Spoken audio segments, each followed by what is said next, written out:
حکمت۔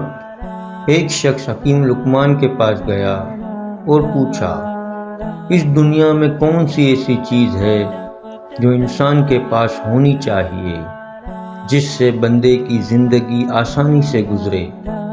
حکیم لقمان نے جواب دیا، سب سے ضروری چیز علم ہے اس دنیا میں۔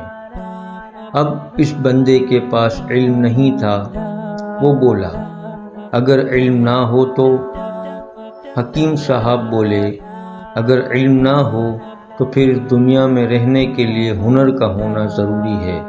اب یہ آدمی پریشان ہوا کیونکہ اس کے پاس ہنر بھی نہیں تھا۔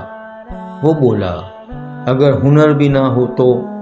لقمان صاحب نے کہا، اگر ہنر بھی نہ ہو تو پھر مال و دولت لازمی ہو تاکہ انسان کی زندگی دنیا میں آسانی سے گزرے۔ اب اس کے پاس تو دولت بھی نہیں تھی۔ کچھ دیر خاموش رہنے کے بعد اس نے کہا، اگر دولت بھی نہ ہو تو پھر؟ حکیم لقمان بولے، تو پھر آسمان سے بجلی اس شخص پر گرے اور اس کی موت ہو جائے، کیونکہ اس زندگی سے تو موت بہتر ہے۔ ویڈیو پسند آئے تو لائک اور شیئر ضرور کیجیے گا اور چینل کو سبسکرائب کر دیں۔ شکریہ۔